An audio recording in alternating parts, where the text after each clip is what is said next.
조금 전에 봉독해드린 골로새서 3장 12절로 17절을 통해서 함께 은혜 받고자 하는 제목은 신앙은 마음으로 하는 것이라는 제목을 통해서 함께 은혜를 받으려고 합니다.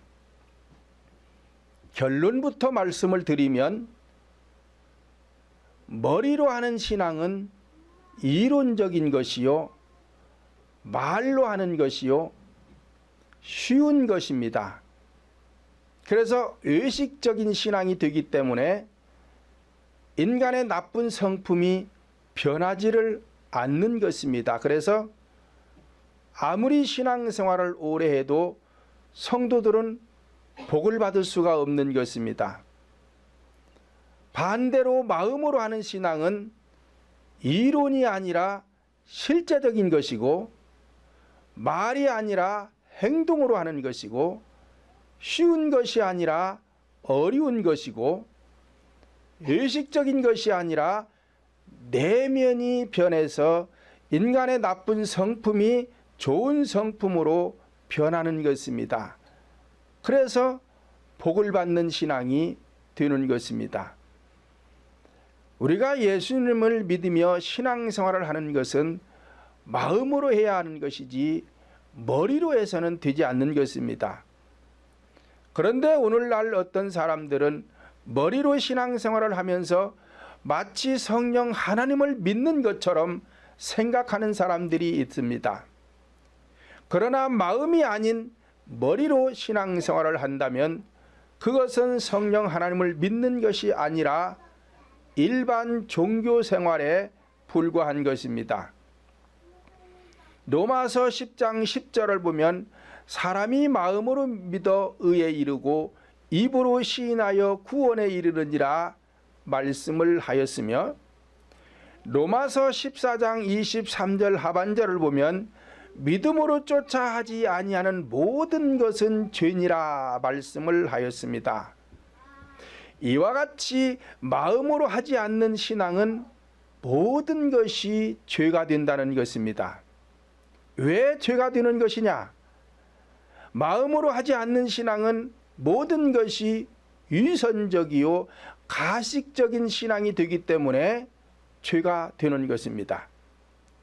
그러므로 우리의 믿음 생활은 마음으로 해야 하는데, 마음이 아닌 머리로 하는 신앙을 현상주의다, 의상주의다, 의식적인 것이다, 물질 만능주의다, 세속적인 것이다, 기복적인 것이다, 인본주의적인 것이다, 철학적인 것은 이 신앙이 아닌 것입니다. 이 모든 것들은 다 세속적인 것으로서 일반 종교와 다를 바가 없기 때문에 그런 것입니다.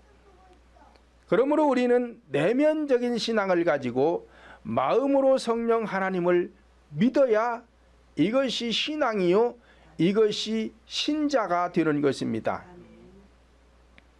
로마서 2장 28절로 29절을 보면 대저 표면적 유대인이 아니요 표면적 육신의 할례가 아니라 오직 이면적 유대인이며 할례는 마음에 알지니 신령에 있고 의문에 있지 아니한 것이라 말씀을 하였습니다.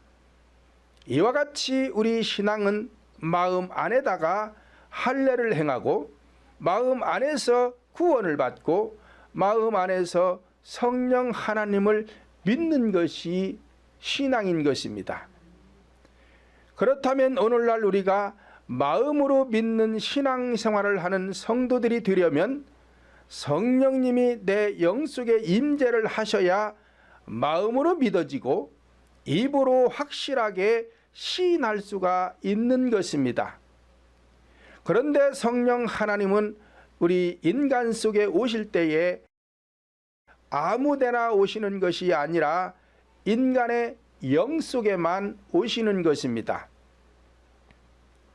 그러므로 성령 하나님의 임재와 역사는 다른 것인데, 임재는 인간의 영 속에 들어와 좌정하시는 것을 말하며, 역사는 인간의 마음 땅에서 운행하시는 것을 성령의 역사라고 말씀을 하는데, 임재는 일위적으로 끝나지만 역사는 계속해서 반복하는 것입니다.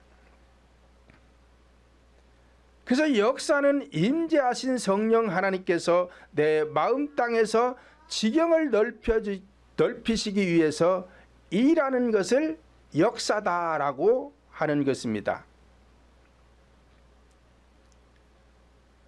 그리고 성령 하나님이 일하실 때는 말씀으로 운행하는 것입니다. 그런데 어떤 분들은 임재와 역사를 혼돈하고 있고 임재와 역사를 바꿔서 말하는 사람들이 있고 그래요. 만약에 임재와 역사를 혼돈하거나 뒤바꿔서 말을 하면 이 속에는 악령만 역사하게 되어 있습니다. 왜냐? 하나님은 질서의 하나님이기 때문에 반드시 원리를 따라야 되고 반드시 질서를 따라야 틈이 생기질 않아서 악령이 틈을 타지 못하는 것이지, 그렇지 않으면 어떤 틈만 생기면 반드시 악령은 기회를 놓치지 않고 틈을 타는 것입니다. 그러므로 오늘 본문에서 사도 바울은 그리스도의 평강이 너희 마음을 주장하게 하려면 그리스도의 말씀이 너희 마음속에 풍성할 때에 평강과 함께 진정한 감사를 하게 된다는 것입니다.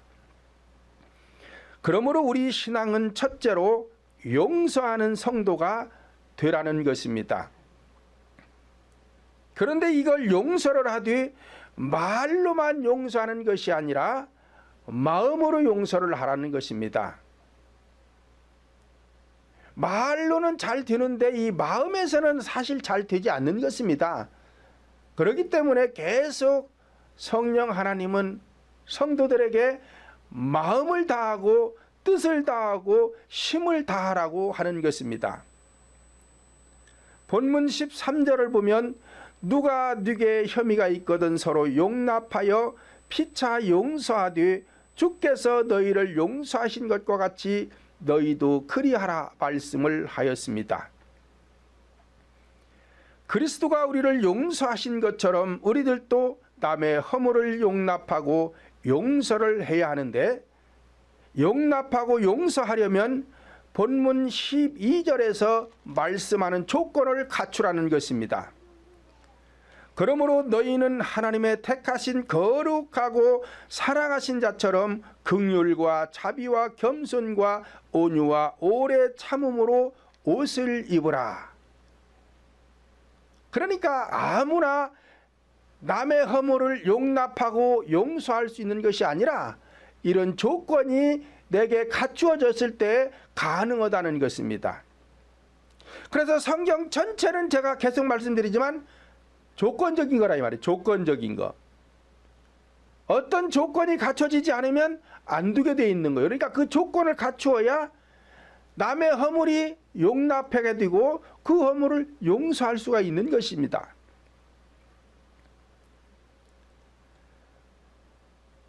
예수님께서 자신을 십자가에 못 박아 죽이는 자들을 용서할 수 있었던 것도 이 말씀으로 옷을 입었기 때문에 가능한 것입니다. 예수님은 말씀이 육신의 몸을 입고 우리 가운데 오셨다 그러잖아요. 이와 같이 오늘날 우리들도 성령을 받고 하나님의 말씀이 내 마음에 충만하게 되면, 조건이 갖춰지면 남의 허물이 용납돼요. 또 용서가 되고, 그런 은혜를 체험해 봐야 이게 가능한 것이고 설교가 가능한 것입니다.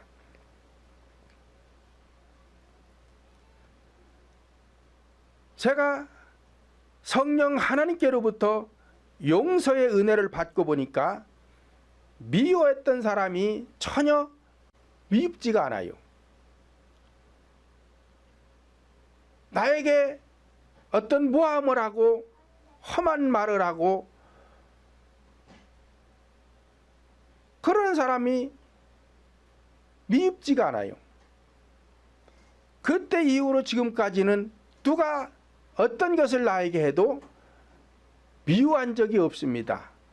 그러니까 이러한 은혜를 받아봐야 이런 성경 구절을 읽으면 그래, 그렇구나.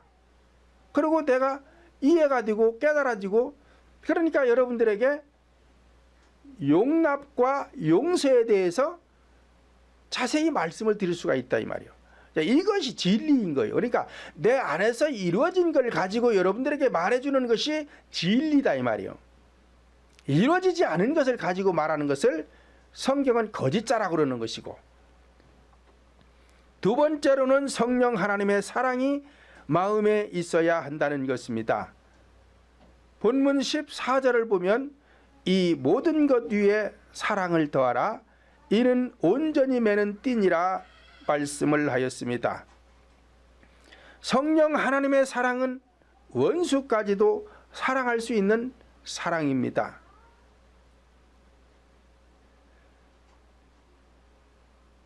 성령 하나님의 사랑을 받아보지 않으면 이 사랑도 알 수가 없어요. 그런데 제가 평신도 시절에 하나님께로부터 능력을 받고, 그리고 나서 얼마 후에 또 하나님께서 저에게 사랑을 주셨어요. 그 사랑을 받기 전에는 그 하나님의 사랑을 몰랐어요. 그런데 하나님의 사랑이 내게 임하고 보니까 모든 사람이 다 사랑스러운 거예요. 미우나 고우나 나에게 험한 말을 하거나 모함을 하거나 미흡지가 않다니까요. 그리고 그냥 사랑스러워요. 하나님의 사랑은 그런 거예요. 그러니까 이러한 하나님의 사랑을 받아본 자만이 하나님의 사랑이 어떤지 말할 수 있는 자격이 있는 것이지, 그렇지 않은 사람들은 말을 해봐야 그냥 말뿐이요. 앞에서 말씀드린 것처럼 이론이요, 말뿐이요, 실제가 아닌 거예요. 근데 그 사람들도 사랑에 대해서 얘기를 하고 저도 사랑에 대해서 얘기를 해요. 똑같아요. 똑같은데 하나님이 보실 때는 다르다 이 말이에요. 진짜 하나님께로부터 사랑을 받은 사람이 말하는 것은 진짜지만, 하나님의 사랑을 받지 않고 사랑한다 말하는 것은 가짜다 이 말이에요. 이걸 누가 알아요? 하나님만 아시는 거예요. 세 번째로는 그리스도의 평강이 자신의 마음을 주장하게 하라는 것입니다. 본문 15절을 보면 그리스도의 평강이 너희 마음을 주장하게 하라, 평강을 위하여 너희가 한 몸으로 부르심을 받았나니 또한 너희는 감사하는 자가 되라 말씀을 하였습니다. 그리스도의 평강은 마음에 근심과 두려움을 없게 하는 것입니다. 요한복음 14장 27절을 보면 평안을 너희에게 끼치노니 곧 나의 평안을 너희에게 주노라, 내가 너희에게 주는 것은 세상이 주는 것 같지 아니하니라, 너희는 마음의 근심도 말고 두려워하지도 말라 말씀을 하였습니다. 그러니까 그리스도가 주시는 이 마음의 평안은 죽음 앞에서도 두렵지 않은 이 평안을 말하는 거예요. 우리 인간에게 가장 두려움이 죽음이라고 합니다. 젊어서 죽던 나이가 많이 들어서 죽던 죽을 때는 다 두렵다고 그래요. 그런데 하나님의 이 마음의 평안이 이루어졌다는 것은 구원을 받았다는 것이거든요. 이 평안을 받은 사람은 죽음 앞에서도 두렵지 않으니까 편안하게 눈을 감고 가는데, 구원을 받지 못한 모든 인간은 죽음 앞에서 두려워서 덜덜덜덜 떤다는 거예요. 근데 사실 저는 이런 광경을 많이 보았거든요. 임종 직전에 가서 보면 예수를 오래 믿은 분들도 구원을 받지 못해가지고 천사가 와서 데려가려고 그럴 적에는 편안해졌다가, 악령이 와서 또 데려가려고 그러면은 막 발발발발 떨고, 그런 상태에서 임종 직전에 구원을 받게 하려고 손을 얹고 기도하고 있을 때는 마음이 편안한데, 제가 또 방에서 나오면은 악한 것들이 잡으러 오니까 또 달달달 떨고 무서워 벌벌 떨어요.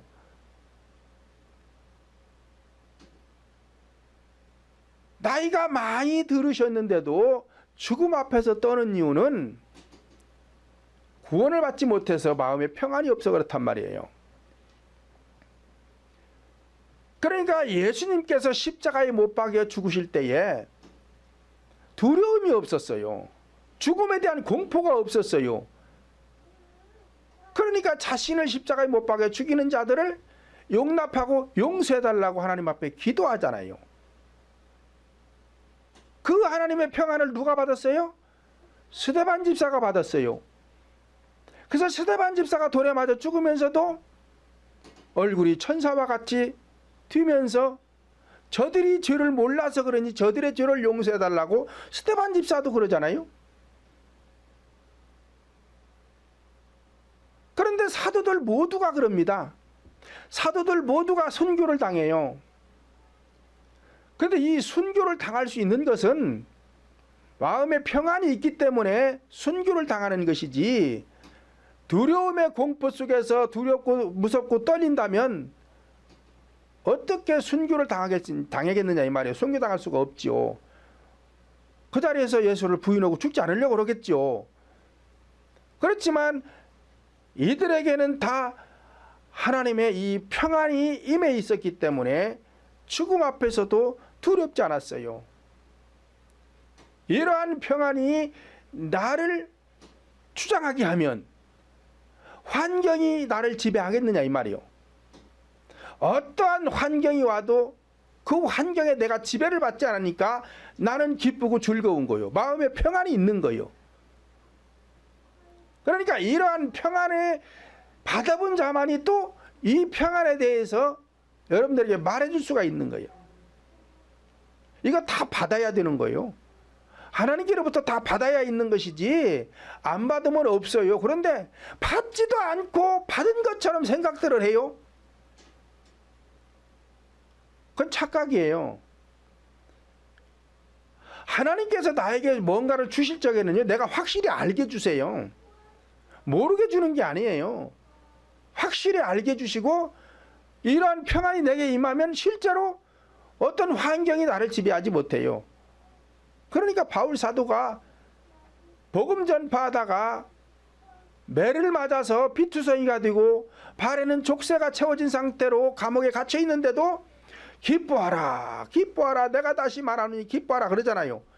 그러면 그 환경이 지금 바울 사도를 지배하지 못하기 때문에 바울 사도의 마음에 평안과 기쁨이 있기 때문에 그렇게 하는 거란 말이에요. 이러한 평안이 여러분들에게 임하기를 예수님의 이름으로 축원을 드립니다. 이게 진짜 천국이에요.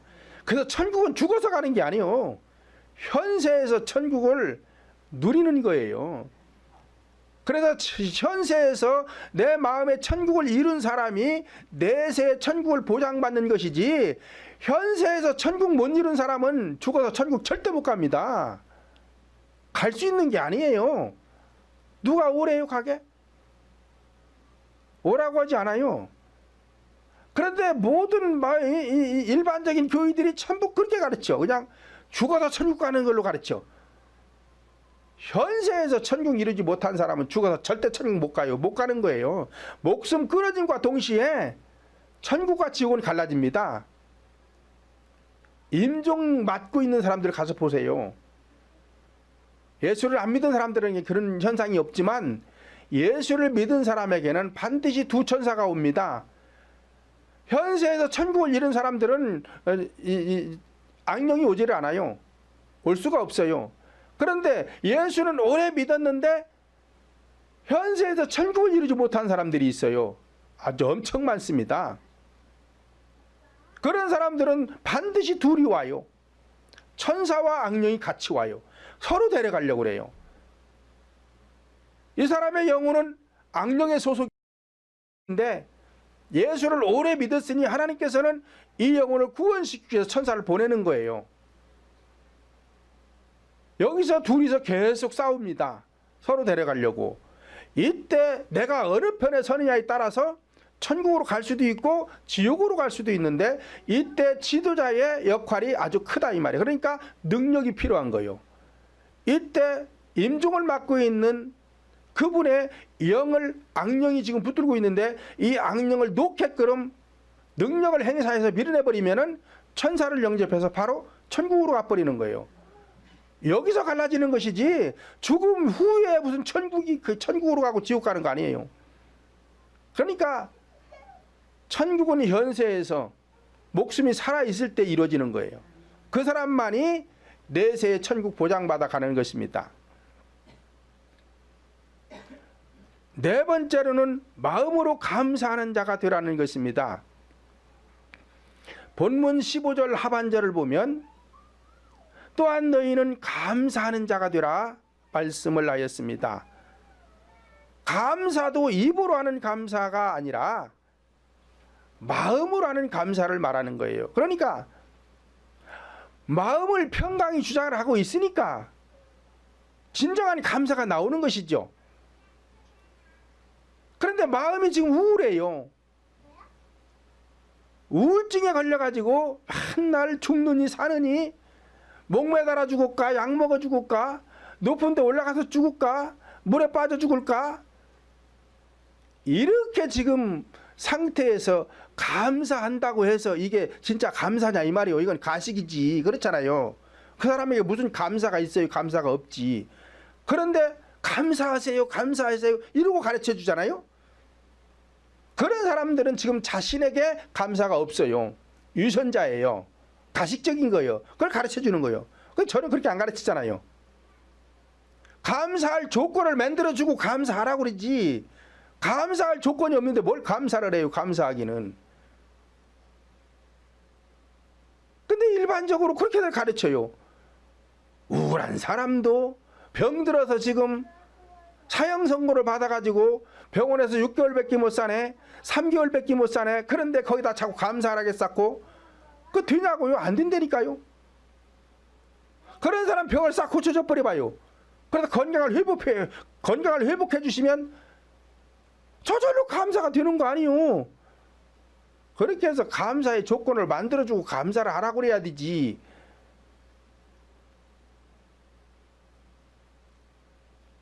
데살로니가전서 5장 18절 보면 범사에 감사하라 이는 그리스도 예수 안에서 너희를 향하신 하나님의 뜻이니라 말씀을 하였습니다.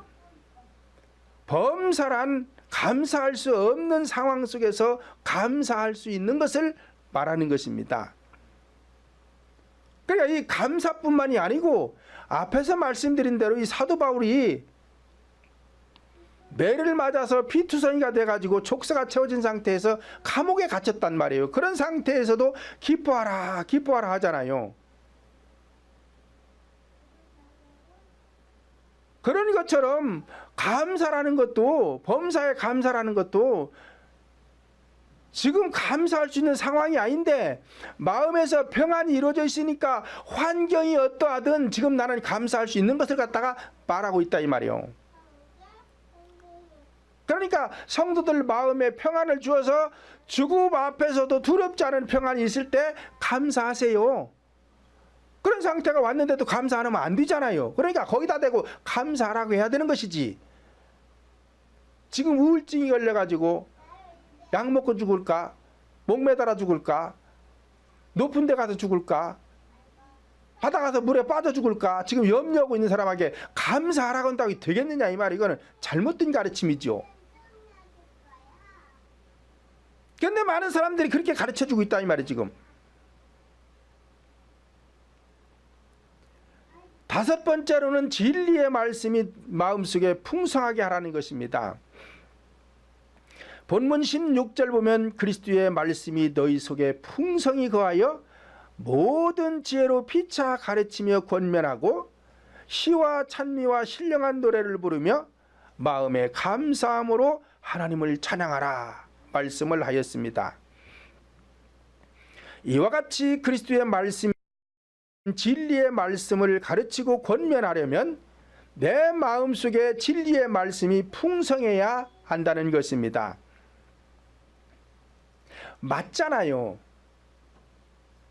현상적으로도 내가 누군가를 가르치는 교사가 되려면 내가 먼저 많은 지식을 배워서 가지고 있어야 누구를 가르쳐 줄 거 아니냐 이 말이요. 그렇잖아요. 또 내가 누군가를 구제하려면은 내가 돈을 많이 벌어야 될 거 아니요. 벌어서 내게 돈이 있어야 남을 구제하지. 나 먹을 것도 없는데 누구를 구제할 수 있겠느냐 이 말이요. 마찬가지로 교회 안에서도 남을 가르치려면은 하나님의 말씀이 풍성해야지 되게. 그렇잖아요. 그래야 가르쳐 주지. 그렇지 않으면서 여기 서가지고는 쓸데없는 소리만 해요. 쓸데없는 소리만 해요. 왜 그래요? 그리스도의 말씀이 내게 풍성하지 않으니까 세속적인 얘기만 해. 세속적인 얘기만.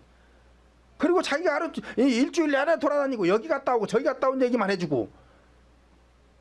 이것은 그리스도의 말씀이 아니에요. 이건 진리가 아니에요. 의식이요, 의식. 이거 하지 말라 그랬단 말이에요. 하나님께서 하지 말라 그랬어요.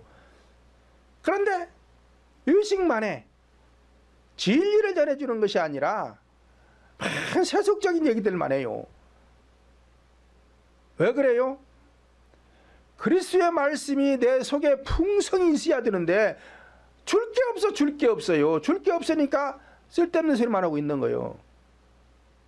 근데 또 거기다 대고 아멘도 잘해요. 또 거기는 또 하여튼 요지경 쓰기요.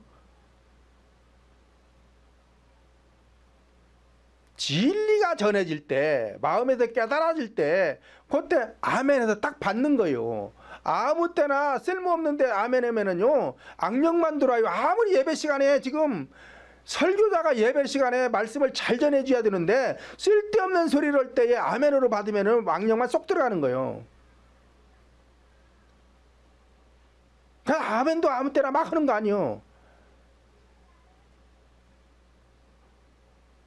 그러니까 하나님께서 내 말이 선포될 때 너희는 아멘으로 받을지어다 그러잖아요. 그러니까 하나님의 말씀에만 아멘을 하는 것이지 세속적인 말에는 아멘하면 큰일 나는 거예요. 그랬더니만 우리 교회 성도들은 세속적인지 진리인지 구분이 잘 안 돼가지고 아멘을 안 해. 아멘을 안 해. 왜? 아멘에다가 귀신 들을까 봐 그러는 거야.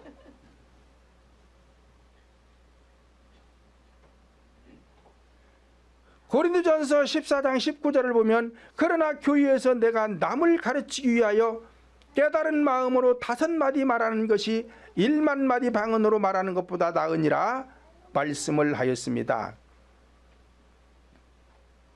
그러니까 교회에서 남을 가르치는 자들, 지도자를 말하잖아요. 이 지도자들은 마음에서 깨달아진 5마디를 전하라는 거예요. 그러면 이 깨달아진 5마디가 뭐냐? 메시아의 말씀이란 말이에요. 메시아의 말씀. 성경에서 5이라는 수는 메시아라는 뜻이에요. 이 메시아의 말씀, 깨달아진 것, 이것이 마음에서 풍성히 교화진 것, 이 메시아의 말씀은 기름지다, 풍성하다, 충만하다, 부족함이 없다, 그런 뜻이에요. 그러니까 이렇게 내 안에 그리스도의 말씀이 충만하게 채워진 상태에서 기름진 것을 가지고 먹여주라는 거예요. 그래야 성도들의 영혼이 소생할 거 아니요, 복을 받을 거 아니요. 이게 아닌 1만마디는 필요 없다는 거예요.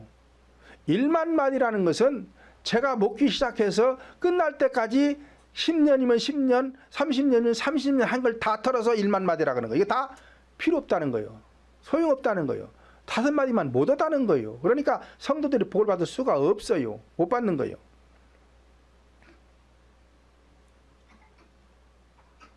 그러므로 진리의 말씀은 사람의 머리로 연구해서 드는 것이 아니요 사람의 머리로 이해해서 드는 것이 아니라 마음 땅에 악한 죄악을 몰아내고 좋은 땅을 만든 다음 진리요 생명의 말씀을 듣고 배울 때에 마음에서 깨닫게 된 말씀이 심령밭에 심겨져서 풍성하게 된 것이 진리인 것입니다. 이와 같이 마음에서 깨달아진 말씀만이 진리요 생명의 말씀이 되기 때문에 이 말씀을 가지고 지혜를 가르치고 권면하라는 것입니다. 전에도 말씀을 드렸지만 머리로 하는 것은 진리가 될 수가 없습니다. 왜냐? 내가 내 마음에 변화가 없었기 때문에 성도들의 악한 마음을 선한 마음으로 변화시킬 수 없기 때문에 이건 진리가 아니에요. 여섯 번째로는 찬양할 때도 마음으로 하라는 것입니다. 본문 16절로 17절 다시 보면 그리스도의 말씀이 너희 속에 풍성히 거하여 모든 지혜로 피차 가르치며 권면하고 시와 찬미와 신령한 노래를 부르며 마음에 감사함으로 하나님을 찬양하고 또 무엇을 하든지 말에나 일에나 다 주 예수의 이름으로 하고 그를 힘입어 하나님 아버지께 감사하라 말씀을 하였습니다. 입으로 목에서 소리를 내어 찬양하는 것은 어렵지가 않습니다. 그러나 신령한 노래, 즉 신령한 찬양을 하려면 앞에서 말씀드린 것들이 마음에서 이루어져야 신령한 찬양을 할 수가 있는 것입니다. 고린도전서 14장 15절을 보면 그러면 어떻게 할꼬 내가 영으로 기도하고 또 마음으로 기도하며 내가 영으로 찬미하고 또 마음으로 찬미하리라 말씀을 하였습니다. 그러므로 신령한 노래를 부를 수 있는 것은 영에서 소리를 내야 돼요. 영으로 마음으로 찬양을 해야 돼. 이것이 신령한 노래예요. 왜냐? 영에서 나오기 때문에 그렇다 이 말이에요. 일반적인 가수나 이 소리꾼들이 소리를 낼 때 배에서 소리를 냅니다. 그렇기 때문에 세상 노래를 들으면서도 마음의 감동을 받는 경우가 많이 있어요. 왜? 마음에서 소리를 내기 때문에 그래요. 그 사람들도요. 그런데 성도들이 하나님을 찬양하면서 마음에서 소리들을 못 내요. 우리는 마음에서만 내서도 안 돼요. 더 깊이 들어가야 돼. 더 깊이 들어가서 영의 문을 열어야 돼. 그래서 영에서 소리를 내어 마음을 거쳐서 입 밖으로 나와야 되는 거예요. 이렇게 하는 찬양이 진짜 찬양이에요. 그래야 이 찬양을 하나님이 받으시고 우리에게 복을 주시는데 시편 103장 1절로 5절을 보면 내 영혼아 여호와를 송축하라 내 속에 있는 것들아 다 그 성호를 송축하라 그리하면 내 모든 죄악을 사하시고 내 모든 병도 고쳐주시고 내 생명을 파멸해서 구속하시고 내 소원을 만족케 하사 내 청춘을 독수리같이 새롭게 해주시겠다. 이게 복이잖아요. 그렇게 안 하면 안 되는 거요. 그리하면 하고 조건을 붙이잖아요. 내 영혼아 여호와를 송축하라 내 속에 있는 것들아 다 그 성호를 송축하라 그리하면 내 속에 있는 것들아 다가 뭐예요? 다가 인간 속에는 영과 혼이 있어요. 영과 혼으로 하라 이 말이에요. 그러니까 영과 혼으로 찬양하거라. 다시 말하면 영으로 마음으로 하나님을 찬양하라. 그리하면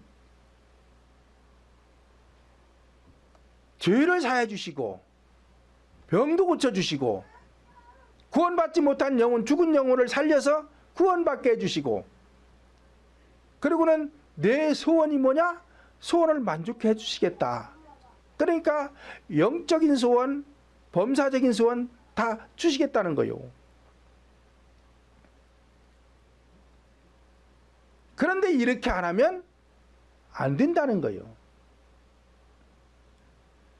그래서 이 복을 받기 위해서 요엘서 2장 13절 보면 너희는 옷을 찢지 말고 마음을 찢고 너희 하나님 여호와께로 돌아올지어다. 그는 은혜로우시며 자비로우시며 노하기를 더디하시며 이내가 크사 뜻을 돌이켜 재앙을 내리지 아니하시리라 말씀을 하였습니다. 그러니까 우리 인간은 모두가 죄투성이에요. 허물과 죄로 심령이 전부가 다 부패할 대로 부패해가지고 썩은 냄새가 나는 인간들이란 말이에요. 이 사람들이 이제 저주를 받게 되었는데 복을 받으려고 마음을 찢고 하나님께로 돌이키니까 하나님께서 내릴 재앙을 돌이켜서 복으로 바꿔주시겠다는 거예요. 그러니까 영으로 마음으로 찬양하려면은 마음을 찢어야 된다는 거예요. 마음을 찢어야. 이거 마음 찢어보지 않은 사람은 또 이 마음을 어떻게 찢는지도 모릅니다. 지금 모르고 있어요. 근데 저는 마음을 수도 없이 찢어봤기 때문에 여러분들에게 잘 가르쳐주고 있고, 여러분들은 저녁마다 나와서 기도하면서 마음을 찢어 기도하니까 영이 열려서 영으로 마음으로 찬양하잖아요. 그러니까 안 되는 일들이 되어지고 있잖아요. 이미 다 된 것도 있잖아요. 그러니까 성경에서 하나님께서 우리에게 하라고 하신 대로 질서에 따라서 우리가 순종하면 다 되게 돼 있는 거예요. 왜? 전지전능하신 하나님의 말씀이기 때문에. 안 되는 건 왜 안 되느냐? 지도자가 지금 잘못 가르쳐주고 있기 때문에 그런 거예요. 잘못 가르쳐주고 있으니 성도들은 잘못할 수밖에 없지요. 그러니 거기에 무슨 복이 임해요. 복이 임할 수가 없어요. 못 임하는 거예요. 그러므로 저와 여러분 모두는 마음으로 성령 하나님을 섬기는 성도들이 되어서 하나님이 주시는 마음의 평강이 이루어지기를 예수님의 이름으로 축원을 드립니다.